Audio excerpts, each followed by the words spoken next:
বন্ধুরা good morning সবাইকে। তোমরা সবাই কেমন আছো? আশা করি ভালো আছো সবাই। আর আমারও চলে যাচ্ছে। তা ঘুম থেকে উঠলাম, উঠে ফ্রেশ হয়ে দেখো বিছানাটা গুছালাম। তো এই বিছানাটা যে আমি গুছালাম জোর 5 মিনিট থাকবে ঠিকঠাক, তাও থাকে নাকি সন্দেহ। কারণ আমি যতই বিছানা গুছাই, দিনে যে কতবার বিছানার চাদর টান টান করি ততবার গুটিয়ে যায়, কোনো মানে হয় না এই বিছানা গুছানোর।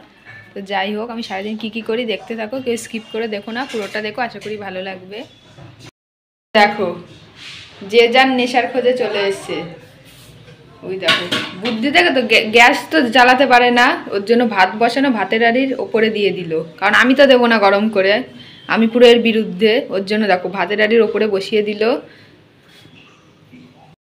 ভাত বসানো। আর মা গেছে একটু দোকানে, তো ভাতটা দেখছি এখনো আরেকটু বাকি আছে হতে। আলু সিদ্ধ দিয়ে বসিয়ে দিয়েছি ভাত, সকালের টিফিন। তো এখন তো বলতে গেলে ভাতটা খাওয়াই হয় না, ছাতু মুড়ি এইসবই বেশি খাওয়া হয়। আর আগে আমাদের আগে বলতে কয়েক মাস আগের কথাও বলি, পুরো বাধা ধরা ভাতই লাগতো আমাদের, যাই দিয়ে হোক, আলু সিদ্ধ হোক, কোনো ভাজা হোক, ভাতই লাগতো। এরকম ভাতের নেশা। এদিকে জলটা ভরে আনি, কারণ 10টা বাজতে যায়, এখনো জল ভরা হয়নি, তো জলটা ভরে আনি। এদিকে দেখো আমার বোন এখন বসে ঠাকুরের বাসন মাজছে, দেখেছো? কাজের আছে মেয়েটা বলতে হবে। খুব সুন্দর ঠাকুরের বাসন মাজে, ডলে ডলে বেশ। আর 1 ঘন্টা ধরে মাজবে, কিন্তু খুব সুন্দর। তারপর দেখো সকালে বসে পড়লাম টিফিন খেতে। এখানে আছে আলু সিদ্ধ আর একটা কাঁচা লঙ্কা। তো লঙ্কাগুলো জানি না ঝাল হবে না, কিন্তু এখনকার আলু না বহুত মিষ্টি বন্ধুরা, এত মিষ্টি। আর ওইদিকে মা আর বোনের ভাত বেড়েছে। আর কালকের থেকে এই লাইটটা চোখ মেরেই যাচ্ছে সমানে, মানুষ মারে না কিন্তু লাইটটা চোখ মেরেই যাচ্ছে। কালকে রাত্রের দিয়ে এত জ্বালাচ্ছে, একবার জ্বলছে একবার বন্ধ হচ্ছে, এরকম ক্যামেরা করছে, এখন আবার জ্বলে রয়েছে, দেখেছো? তো খেয়ে নিয়ে এদিকে আমার বেহেনা বসে গেছে। অনেক দিন পর খাচ্ছি তো, সকালে গরম ভাত আলু সিদ্ধ দিয়ে দারুণ লাগলো, পুরো অমৃত মনে হলো। তো দেবা যে কোনো খাবার অনেক দিন না খাওয়া থাকলে হট করে খেলে ভীষণ ভালো লাগে খাবারটা। তারপর খেয়ে দিয়ে শুয়ে রয়েছি, কি করব, কাজ নেই। মাই রান্না বান্না করছে কয়দিন ধরে, আমার কোনো কাজই নেই কাজ তো খই ভাজ, তো ঘরে খইও নেই, ওর জন্য শুয়ে বসেই কাটাচ্ছি। তোমাদের বাড়ি খই থাকলে দিয়ে যেও, আমি ভেজে দেবো।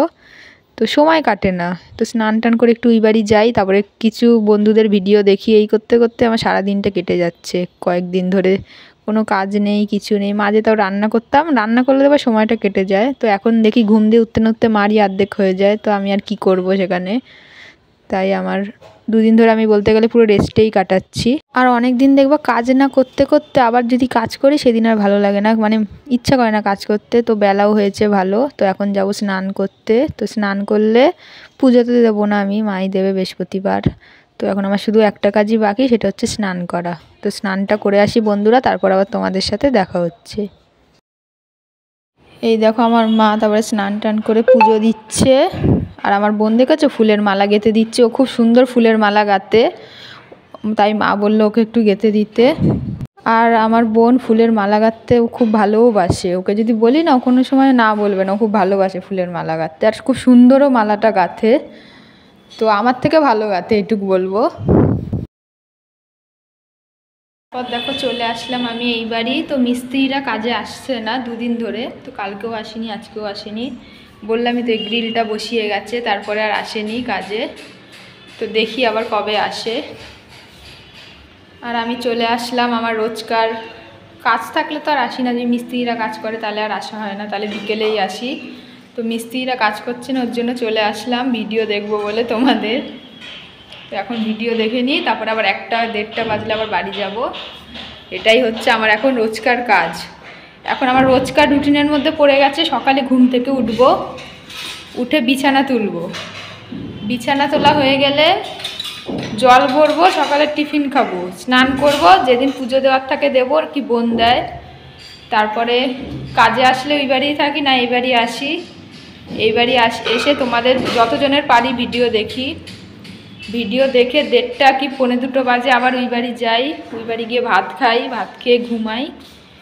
বিকেলে আসি এই বাড়ি, যেদিন লাইভ থাকে করি, তো লাইভ করে আবার ওই বাড়ি যাই, ওই বাড়ি গিয়ে টিফিন খাই, টিফিন খেয়ে আবার এই সন্ধ্যাবেলা আসি, ভিডিও দেখি। আর ভিডিও করা ভিডিও করলে ওইটা পোস্ট করি, তারপর তোমাদের ভিডিও দেখে আবার ওই বাড়ি যাই। এই যে এটা হচ্ছে আমার রোজকার রুটিন, এই রুটিন অনুযায়ী আমি রোজকার কাজ করি। আমার বোন পুজো দিয়ে না মালা খেতে চলে আসলো আর পড়েছে। দেখো এটা কিন্তু আমার জিনিস, আমার জিনিসগুলোকেও দখল করে নিচ্ছে এইভাবে। এই প্যান্টটা হবে না। আর এই যে ওপরের যে টপটা দেখছো, এই টপটার ওপরে জ্যাকেট ছিল, কি করেছি আমি গরমে পরার জন্য জ্যাকেটটা খুলে দিয়েছি। তারপরে জ্যাকেটটা খুলে দিয়েছি মানে জ্যাকেটটা আলগাই মনে হয় ছিল, ভুলে গেছি অনেকদিন আগের তো। আর ওপরের জামাটা দেখো ও পরে নিয়েছে, মানে আমার যা জিনিস দেখবে ও পরবেই, মানে আমার জিনিস ওর পছন্দ, এক কথায় ও নিজের জিনিস পরবে না তো। দেখো আমার জিনিসগুলো দেখো পরেছে, দেখো আর হাসছে। হ্যালো বন্ধুরা, শুভ বিকেল। তোমাদের সামনে অনেকক্ষণ পর আসলাম। দুপুরে শুয়েছিলাম, ঘুম হয়নি, এমনি শুয়েছিলাম, তো এখন উঠলাম। উঠে একটু সাজুগুজু করছি বিকেলবেলা। আমি তো তোমাদের বলেইছি আমি বিকেলবেলা একটু সাজুগুজু করতে পছন্দ করি, তার মধ্যে লাইভে আসবো। আর লাইভে যদি নাও আসি তাও আমি সাজি, কারণ আমার সাজতে আগাগোড়াই ভীষণ ভালো লাগে। সাজি বলতে এই কাজল পরি একটু একটু। লাইভে আসবো যেদিন একটু লিপস্টিক দিই, একটু চুল বাঁধি, এটা তো রোজকারই কাজ। তো কাজল আমি পরি তো একদম হালকা করে কাজল পরি, কারণ আমি না বেশি ডিপ করে পরি না, আমার চোখ ছোটো তো, তাই বেশি ডিপ করে কাজল পরলে ভালো লাগে না, হালকা একদম বুঝবেও না। তো তোমরা কারা কারা আমার মতন বিকালবেলা সাজো বা সাজতে ভালো লাগে কমেন্টে জানিও। এই দেখো বোঝা যাচ্ছে আমি যে কাজল পরেছি, লিপস্টিক দিয়ে নিয়েছি। এবার চুল আঁচড়াবো। চুল আঁচড়াতেও না এখন ভয় লাগে, কারণ গাদা গাদা চুল ওঠে, মানে এরকম টানবো তো নিচ থেকে একদম সুতোর মতো বেরিয়ে পড়ে। নিজেরই মানে গা কিরকির করে দেখলে, এত চুল ওঠে, তোমাদের কি বলবো, একদিন দেখাবো, না হলে বিশ্বাস করবে না। দেখো বন্ধুরা আমি একদম বিকেলের সাজে রেডি। তো এখনও মানে 4টেও মনে হয় বাজেনি, কিন্তু দেখেছো ওয়েদার তো, জামা প্যান্টগুলো শুকিয়ে গেছে অনেকক্ষণ আগেই, তো খেয়াল ছিল না, আমি ঘুমানোর আগেই তুলি দুপুরে, তো আছে খেয়াল ছিল না, এখন মনে পড়লো, বাইরে এসে বসলাম। তো বন্ধুরা আমি আজকের ভিডিওটা আর বেশি বড় করলাম না, আমি এখানেই শেষ করছি। তোমাদের কেমন লাগলো তোমরা কমেন্টের মাধ্যমে জানিও, ভালো লাগলে তাও জানিও, খারাপ লাগলে সেটাও জানিও। তোমাদের সাথে আবার দেখা হচ্ছে অন্য কোনো নতুন ভিডিওর সাথে। ততক্ষণে সবাই ভালো থাকবে, সুস্থ থাকবে। আর ভিডিওটা যদি ভালো লেগে থাকে তাহলে যারা এখনও সাবস্ক্রাইব করোনি তারা সাবস্ক্রাইব করে বন্ধু হয়ে পাশে থেকে যেও। আর আমার বোনের আজকে টিক্কি পাচ্ছে খুঁজে, ও ঘরে গিয়ে দেখবো কি ফোন ঘাঁটছে, তো পড়তেও যাচ্ছে না দুদিন ধরে, ওর বলে এত হাতে ব্যথা। তো যাই হোক, আর লাইটটাও ডিস্টার্ব করছে দেখছো তো, একবার মানে কেউ দেখবার নিভে নিভে যাবে লাইটটা, দুদিন ধরে ভীষণ ডিস্টার্ব করছে। তো টাটা বন্ধুরা, সবাই ভালো থেকো।